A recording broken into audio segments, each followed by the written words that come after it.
Now, what if I were to tell you that saturated fats are not as bad as they say they are? Would you believe that? Comment down below. I'm curious what your thoughts are. So after this video, I think you may shift your viewpoint on these saturated animal fats because without them, it's very difficult to create health. All of your fat soluble nutrients can be gotten from saturated fats.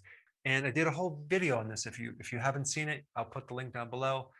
But these fat soluble nutrients are crucial for creating so many positive changes to your body. Number two, your immune system will function much better when you consume enough of these saturated animal fats.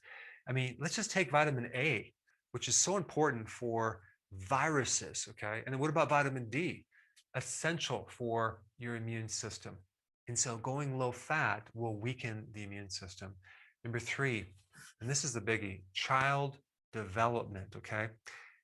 As a woman who's pregnant, okay, it's so important to consume enough saturated animal fats to provide the nutrients that this growing child needs, especially when you're pregnant and when you're lactating. Vital, vital, vital. And so this provides all the raw material that this child needs, as well as the trace minerals and the B vitamins, and especially these fat soluble nutrients. The worst thing that a mother could do with the child is actually go on a low fat diet. Not a good idea. All right, number four, your skin is a combination of protein and fat. And so without the right fats, your skin is going to look older. It's not going to look youthful. If you want beautiful, youthful skin as you age, you definitely do not want to omit this from your diet. The same thing with your hair. If you're going low fat, it's going to be dried up, brittle, and not look vibrant. All right, number five, brain. Did you realize that most of your brain is mainly fat and cholesterol? And so you need DHA, which is an omega-3 fatty acid for cognitive function. What was that? Memory, focus, concentration. Okay. All right, number six, saturated fat produce and release bile salts. The very thing that you need to help break down fats is actually made from cholesterol. And that's where bile comes from, cholesterol. And if you don't consume enough saturated fats, you're not going to release enough bile. In fact, one of the symptoms of a low-fat diet is gallstones. What's gallstones? That is a deficiency of bile that causes this cholesterol to crystallize and get really concentrated. So we need fat to help the release of this bile. All right, number seven, calcium absorption. That's vitamin D, right? Without vitamin D, your absorption of calcium can go down by 20 times. All right, number eight, fat in your food allows you to be satisfied so you can actually do intermittent fasting much more efficiently. Without enough fat in the diet, you're always just going to be hungry all the time. All right, number nine, your hormones, the sex hormones, estrogen, progesterone, testosterone, and also cortisol, all is made from fat. Okay, so without that fat, you're not going to have the raw material to make these hormones. All right, your mood is affected by certain hormones that are made from fat. When people go on lower fat diets or less animal products, I do know that they get more anxiety, they get more depression. I'll put some links down below so you can see that link. Number 11, your bone health. Why? Because vitamin D is a fat soluble nutrient, and you need that to prevent osteoporosis, osteopenia, and osteomalacia, which is softening of your bones, as well as rickets. All right, 12, your gut health. If you have a gut problem, whether it's inflammation or an autoimmune disease of your gut, and you have digestive issues, bloating, all that, and you just stay away from these animal fats, okay? You stay away from animal foods. Oh my goodness, is your gut going to be inflamed even more? So one amazing thing to do if you have an autoimmune condition of your gut is to increase the fat, okay? Not as much protein, moderate protein, but more fat. And you're going to notice that your gut is going to feel really good. A lot of the bloating will go away. I remember having a tremendous amount of gut issues actually in my late 20s and all through the 30s. And It wasn't until I started to increase more fat. I remember eating like hamburger and meats and stuff with more fat. I was like, wow, why doesn't my stomach hurt anymore? It felt so good. So in other words, you may find that your gut responds way better to animal fat than any other thing that you can eat. Now, before you leave, I just have to share this one thing with you, which is actually quite fascinating. Okay. There's this thing called the Eat Lancet Commission, this group that wants to basically get the entire planet to eat in a certain way. Okay. And they have a lot of scientists lined up and they have this whole agenda, and it's mostly political. But this is what they're recommending. And you're going to hear more and more about this, which all I'm going to say is just don't drink the Kool-Aid, because it's totally not based on any science at all. And I'm going to put some links down below so you can see that it's not just me that's refuting this information. It's some credible scientists. Okay. So this is the plan. This is the diet they want to put everyone on. Okay. Let's start with saturated fats. They want you to consume no more than 11.8 grams of saturated fat. Okay. That's 96 calories. All right. That comes out to 2.5 teaspoons. And I'm not kidding. Okay. This is not a joke. They think that for your health, that you should only consume 2.5 teaspoons of saturated fat. Beef, lamb, pork. This is what they recommend. No more than 14 grams, okay? 14 grams, that's 30 calories, okay? Now, 1 ounce of meat is 28.3 grams. So what they're recommending, and I'm not kidding, is 1/2 of an ounce of meat, okay? Per day, not per meal, but per day. So in other words, what you're allowed to eat per day is only 1 mouthful of meat, just 1 piece of meat. That's it. That's what they think you need to stay healthy. But of course, they do allow you to consume added sugar at 31 grams. That's 6 teaspoons.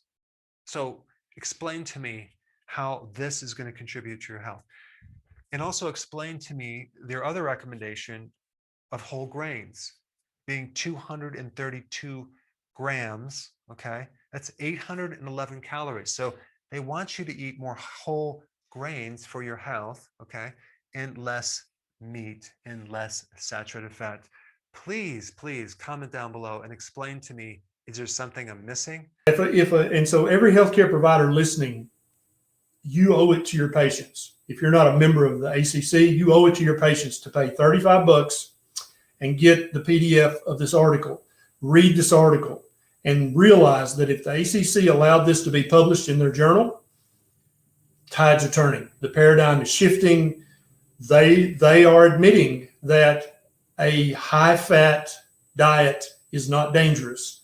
They are admitting that there is no maximum level of safe intake for saturated fats. That's a huge deal, and you need to understand that. Now, let me go through the other research that really matters. And so if any of you guys follow me much, you know that the strongest research of all is a randomized control trial in human beings that goes on for some period of time, right? You don't want a study that has 4 people in it. You want a study with a lot of people. You don't want a study that only lasts for 7 or 10 days. You want a study that lasts for months, if not years. Let me tell you about 3 studies that were done that were either not published at all or that were published in some obscure journal in Norway that nobody read, and therefore they could claim, oh, I'm being ethical here. I published my results, but these studies should have been published by the American College of Cardiology, but were not. So the first study was done in 1965. And some of you may be thinking, well, oh, that's antique. That probably was not even done right. No. That's back when scientists and researchers actually did research properly. That's when that was. So back in 1965, there was a study called the corn oil in treatment of ischemic heart disease. It was a 2-year-long study, so it was very long. It was done on thousands of people, and it was a randomized control trial. I thought people said you can never do a randomized control trial about diet. That's what Walter Willett says at the Harvard School of Public Health. Well, back in 1965, they did it, and they did a great job. And I've got a link to that article on my Facebook page and YouTube channel. And they found that when you replace the animal saturated fat that you find in egg yolks, butter, fatty meat, and full fat dairy, when you replace that with margarine and corn oil, people have more heart attacks, and they have a higher rate of cancer, and they die sooner. This was a 2-year-long randomized controlled trial in human beings. And it showed without a doubt that corn oil is much more dangerous than the saturated fatty acids in animal fats. That's number one. Then along comes the Sydney Diet Heart Study, done in Sydney, Australia. It was done in 1967, 2 years later, back when scientists did science properly. This is also a randomized controlled trial. This was also done in humans. It lasted for 8 years. So yes, there is an 8-year-long randomized controlled trial study in human beings, not in rats or rabbits or spider monkeys, in humans, that shows that when you replace the saturated fat found in animal fat products like butter, egg yolks, ghee, fatty meat, with a vegetable oil rich in linoleic acid, you actually increase the risk of a heart attack. You actually increase the plaquing in their heart arteries. You know, the plaque buildup, that actually is worse with vegetable oil. They have an increased risk of cancer, and they die sooner. 8-year-long study, but it was never talked about. It was never published in any reputable journal back then, because back then was when they were really in love with the lipid heart hypothesis, that saturated fat caused high cholesterol and that caused heart attacks, and that was the end of the story. That's what everybody believed. Okay, so that's what you got to understand, is that these studies have been done. Just nobody knows about them because they hid them. One of these studies was found in a retired professor's basement on the magnetic film from the old big room-sized computers, and he just put it in his basement and forgot about it because it did not support Ansel Keys' hypothesis. It did not support the lipid heart hypothesis of heart disease. So he knew that if he published it, he would be ruined as a scientist. He wouldn't get any more research money. He definitely wouldn't get any grant money from big food or big pharma, because they want to sell pills and junk food. They don't want people to know the truth about science. Then the third study was done in 1969, the Minnesota coronary experiment. This was also a randomized controlled trial in human beings. It was not done in fruit flies or pangolins. It was actually done in humans, and it was randomized and controlled, and it was a 5-year-long study that had hundreds and hundreds of participants. And they found that when you replace the saturated fats found in animal fats like butter, eggs, bacon, ghee, and things like that with vegetable oil, guess what they found? You want to guess? People have more heart attacks. They had more heart plaquing. They died sooner, and they had a higher rate of cancer.